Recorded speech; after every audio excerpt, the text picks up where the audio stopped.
Consider starting with witch's fingers. These are simply breadsticks shaped like fingers with an almond acting as the fingernail. To make these, mix together flour, yeast, sugar, and salt. Gradually add warm water and knead until smooth. Roll out the dough into finger shapes, press an almond at one end, and use a knife to make knuckle lines. Bake until golden and voila, witch's fingers are served. Next, let's move on to a main course that will make your guests' skin crawl, mummy meatloaf.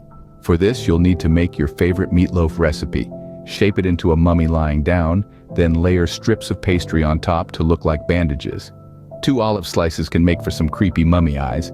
Bake until the pastry is golden brown and the meatloaf is cooked through. No Halloween party menu is complete without a ghoulishly good dessert. And our suggestion is spiderweb cheesecake. Start by making a classic cheesecake. Once it's cooled, melt some chocolate and pipe it onto the cheesecake in the shape of a spiderweb. Add a plastic spider for an extra touch of terror. And lastly, wash everything down with some blood red punch. Make your favorite punch recipe, but add a splash of grenadine for a bloody effect. Serve it in a cauldron for that extra Halloween vibe. Remember, the secret to a great Halloween party menu is creativity.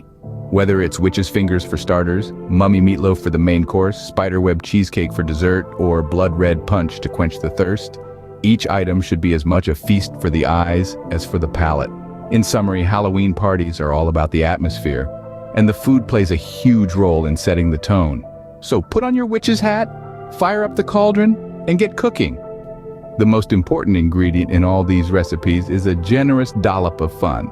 After all, Halloween comes but once a year, so make the most of it and create a party menu that will be remembered for many Halloweens to come. Until next time, happy haunting.